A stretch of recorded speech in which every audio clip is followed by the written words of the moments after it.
নমস্কাৰ info with মৰমী চেনেলৰ অন্য এটা ভিডিঅ'লৈ আপোনালোকক স্বাগতম জনাইছোঁ আৰু লগতে নাৰী দিৱসৰ বহুত শুভেচ্ছা জনাইছোঁ সকলো মহিলালৈকে।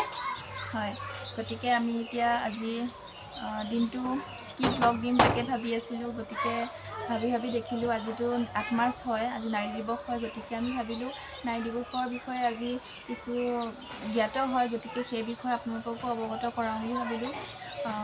তেনেহ'লে আমি আমাৰ ভিডিঅ'টোলৈ আগবাঢ়োঁ। আৰু এতিয়াতো আৰু এটা কথা, এতিয়া আমাৰ অন্য দেশতকৈ আমাৰ দেশখন আগত গৈছে। নাৰীৰ যিটো স্বাৱলম্বী হৈ আছে বা সকলো দিশতে যিমানখিনি উঠি আহিছে আৰু সকলো মহিলাই এতিয়া ওলাই অহাটো প্ৰয়োজন। কাৰণ এতিয়া সেনেকুৱা দিনেই আহিছে যাতে আগৰ দিন এতিয়া নাই যে সদায় এজনী বোৱাৰী হওক বা ছোৱালী হওক ঘৰৰ ভিতৰতে সোমাই আবদ্ধ হৈ থাকিব। আগবাঢ়িব লাগে, নিজৰ ভৰিৰ ওপৰত থিয় হ'ব লাগে। কাৰণ বহুত বেয়া দিন চলি আছে সকলোৱে জানে। আৰু আজি ইয়াতে কিছুমান অনুষ্ঠানো আছে, নাৰী দিৱস উপলক্ষে পতা হৈছে আমাৰ ইয়াতে। তালৈকো অকণমান যাম আৰু তাৰো কিছুমান যদি পাৰোঁ অকণমান ক্লিপ ল'ম আৰু চাই থাককচোন। আজি ভিডিঅ'টো অন্য একো নেদেখাওঁ বাৰু, কিন্তু কোনে কি বিচাৰে এতিয়া সকলোৱেতো বিচাৰে যে আগবাঢ়ক ন, সকলো নিজৰ আগবাঢ়ক, দেশখন নাৰী আগবাঢ়ি যাওক। বহুতো এনেকুৱা বোৱাৰী আছে যিবোৰ নিজৰ ঘৰখনৰ পৰা ওলাব নোৱাৰে, নিজৰ ইচ্ছা আছে সেই অনুসাৰে আগবাঢ়ি যাব নোৱাৰে। কিছুমানে ভাবে যে মই বাহিৰত গৈ কিবা এটা কাম কৰোঁ, কিন্তু ঘৰৰ কিছুমান বাধা আহি পৰে, সেই বাধাবোৰৰ পৰা ওলাব নোৱাৰে। আন কিছুমান এনেকুৱা আছে যে নিজৰ সন্তানসকলক এৰি পেলাই কামত ওলাই যাব নোৱাৰে। কাৰণ আজিকালি বহুত এনেকুৱা যুগ আহিছে, ঘৰত ল'ৰা ছোৱালীক অকলে এৰি থৈ যাব নোৱাৰে বা কাম কৰা বন কৰা ল'ৰা ছোৱালীকো ঘৰত এনেকৈ এৰি থৈ যাব নোৱাৰে। কাৰণ দেখিছেই আজিকালি বহুত নিউজত পাইছেই যে সেইবোৰ ল'ৰা ছোৱালীয়ে ঘৰখনত বিপদ আনে। সেই গতিকে আজিকালি বহুতো মহিলা তেনেকৈ সক্ষম হৈছে আগবাঢ়ি যাবলৈ, যে কি কৰিলে ভাল হ'ব নিজৰ ল'ৰা ছোৱালীৰ কাৰণে বা নিজৰ ঘৰখনৰ কাৰণে। বহুতো ওপৰলৈ আগবাঢ়ি যাব পাৰিছে, বহুত ভাবিবও পাৰিছে যে আমি কি কৰিলে আগবাঢ়ি যাব পাৰিম বা আমাৰ দেশখন কেনেকৈ উন্নতিৰ পথত আগবঢ়াই যাব পাৰিম। তাকে এতিয়া তেনেহ'লে চাই থাকিব ভিডিঅ'টো আৰু সকলো আগবাঢ়ি আহক। সকলোৱে নিজৰ ভৰিৰ ওপৰত নিজে থিয় দিবলৈ শিকিব লাগে আৰু সেই অনুপাতে ঘৰখনৰ মানুহেও ছাপোৰ্ট কৰিব লাগে যে বোৱাৰী এজনী মেইন ঘৰখনৰ ছাপোৰ্টটো লাগিব। মানুহৰ আমি বোৱাৰী বুলি এইটো কথা কোৱা নাই যে বোৱাৰীক ওলাই দিয়ক কিন্তু বোৱাৰীজনী ভাল দিশত যদি গৈছে তেনেহ'লে ছাপোৰ্ট কৰিব লাগে, বা ছোৱালীজনী ভাল দিশত যদি গৈছে ছাপোৰ্ট কৰিব লাগে। কিন্তু বেয়া দিশটোত আমি ক'বলৈ যোৱা নাই নহয় যে বেয়াটোত দিয়ক। এইটো নকওঁ যে সকলো নাৰীয়ে যে ভাল বুলিও ক'বলৈ নাযাওঁ। গতিকে জানেই কোন ভাল কোন বেয়া। সেই গতিকে আমি যিসকল আগবাঢ়ি যাব বিচাৰে তেওঁলোকৰ কথাই কৈছোঁ। যাৰ কিছুমান আছে এনেকুৱা যে এইবোৰত আগবাঢ়ি যাব নিবিচাৰে, গতিকে তেওঁলোকক আমি উৎসাহ দিয়াটো উচিত।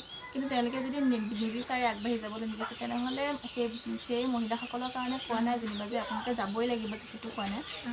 যাৰ আৰু আগ্ৰহ এনেকুৱাও আছে থাকে যে কিছুমান মহিলাৰ প্ৰতিভা থাকে বা সেই প্ৰতিভাটো আমি কিছুমানে ফ'কাছ নকৰোঁ, কিন্তু সেইবিলাক দেখাব লাগে আৰু সকলো আগবাঢ়ি যাব লাগে। থাকে প্ৰতিজনীৰে থাকে যে কিবা এটা কৰা হাতৰ বিদ্যা এটা থাকেই, কিন্তু তেওঁলোকে দেখুৱাবলৈ কাৰণে নোৱাৰে। কাৰণ এনেকুৱা এটা কেতিয়াবা ঘৰৰ পৰা হেৰি নকৰে ন, কি বুলি কয়, ছাপোৰ্ট নকৰে। আৰু কিছুমানৰ ধৰক বা মাকৰ ঘৰতো সেইটো কৰিবলৈ নাপায়, সমাজখনে বাধা দিয়ে, তেনেকুৱা কিছুমান আহি পৰে। কিন্তু ভাল কামখিনি কৰিবলৈ সদায় অনুপ্ৰেৰণা দিব লাগে। উৎসাহ দিব লাগে। তেতিয়া আগবাঢ়িব আৰু এতিয়া যিমানটো হাৰত আগবাঢ়িছে আৰু বেছি হ'ব। গতিকে ভিডিঅ'টো চাই থাকক আৰু আমি এফালে যাম। নাৰী দিৱস যিহেতুকে পাতিছে আৰু আমাৰ ঘৰখনৰ পৰা আমি ধুনীয়াকৈ ছাপোৰ্ট পাওঁ। আমাৰ যেনেকৈ ইচ্ছা যায়, আমি বেয়াখিনিত কেতিয়াও যোৱা নাই। আমিও জানো যে কোনখিনি দিশত বেয়া বা কোনখিনি দিশত ভাল। সেইকাৰণে ঘৰখনৰ ছাপোৰ্ট পাইছোঁ আৰু প্ৰতিজনী মহিলাই নিজৰ অধিকাৰটো পোৱাটো উচিত। আৰু আজি ভিডিঅ'টো চাই থাকিব তেনেহ'লে। এতিয়া আমি মিটিঙলৈ যাবলৈ ওলাইছোঁ আৰু ওচৰতে হৈছে আমাক যিহেতুকে দুইজনীক আমাৰ ঘৰৰ পৰা আমাৰ দুজনীকো মাতিছে, সেইবাবে আমিও যাবলৈ ওলাইছোঁ। আৰু তাত কি হয় বা কি নহয় পাৰোঁ যদি আপোনালোককো দেখাম। তাতে এখন সভা পাতিছে। সভাখনত গাঁৱৰ সকলো বোৱাৰীকে মাতিছে আৰু বয়োজ্যেষ্ঠসকলকো মাতিছে।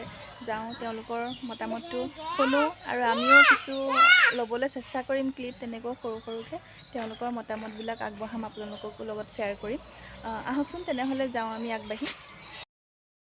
আমি আহি একেবাৰে মিটিঙত লগ পাইছোঁহি আৰু ইয়ালৈ আহি বহুত ভাল লাগিছে। দেখিছেনে সকলো মহিলা ওলাই আহিছে আৰু এনেকৈ যেতিয়া সকলো মহিলা ওলাই আহে তেতিয়া খুব ভাল লাগে আৰু সকলোৱে নিজৰ নিজৰ কাহিনীবোৰ কৈছে যে কিমান কষ্ট কৰি তেওঁলোক আগবাঢ়িছে আৰু এই বাইদেউগৰাকীয়ে যে বহুত ধুনীয়া কৈছে। বেয়াও লাগিছে তেওঁ কাহিনীটো শুনি, কাৰণ তেওঁ বহুত কষ্ট কৰি আজি এই অৱস্থা পাইছে। মাজতে আমাক চাহৰো যোগান ধৰিছে। তাৰপৰা এনেকৈ মিটিংখন হৈ আছে, আমিও চাইছোঁ বা শুনিছোঁ। তাৰপিছত মিটিংখন শেষ কৰি আমিও ঘৰলৈ আহিছোঁ, যিহেতুকে ঘৰত আমাৰো কিছুমান কাম থাকে, যিহেতু আমি নাৰী হয়। তাৰপিছত ঘৰলৈ আহিলোঁ। এতিয়া আমি সদায় ঘৰত সোমাই থাকিলে নহ'ব, সকলোৱে আগবাঢ়ি যাব লাগিব। বোৱাৰীসকলেও সকলো কামতে এডভান্স হ'ব লাগিব। যিকোনো কাম কৰিবলৈ সংকোচ কৰিব নালাগে, সকলো কামতে আগবাঢ়ি যাব লাগে। বোৱাৰীসকলো ঠিক তেনেধৰণে আগবাঢ়ি আহিব লাগে। ইমানেই মোৰ ক'বলগীয়া। আজিৰ দিনত নাৰীসকল পাকঘৰতে আবদ্ধ হৈ থকা সময় এতিয়া আৰু নাই। এতিয়া নাৰীসকল ৰাজপথলৈ ওলাই অহা সময় সমাগত। গতিকে নাৰীসকলে সকলো কামতে সকলো অনুষ্ঠানতে সহযোগ কৰাৰ বাহিৰেও আজিকালি এখন ঘৰৰ শিক্ষয়িত্ৰী হিচাপে প্ৰতিগৰাকী নাৰীৰ গুৰুত্বপূৰ্ণ ভূমিকা আছে। এজন শিশু গঢ় লৈ উঠে সেই নাৰীৰ ওপৰত বা সেই মাতৃৰ সহযোগত। গতিকে মাতৃগৰাকী সদায় আমি এডভান্স হ'ব লাগিব। মাতৃগৰাকী সদায় সৰ্বহী হ'ব লাগিব। সকলো বিষয়তে তেওঁলোকৰ জ্ঞান আহৰণ কৰা শক্তিটো লাগিব। গতিকে নাৰীৰ 7টা শক্তি থাকে, এই 7টা শক্তি তেওঁলোকে আহৰণ কৰিব লাগিব। গতিকে এতিয়া ভিতৰত সোমাই থকা দিন নাই আৰু সৰ্বতোপ্ৰকাৰে তেওঁলোকে সৰ্বাংগীন গাঁৱৰ সমাজৰ সৰ্বাংগীন উন্নতিৰ কাৰণে তেওঁলোকে চিন্তা চৰ্চা কৰিব লাগিব।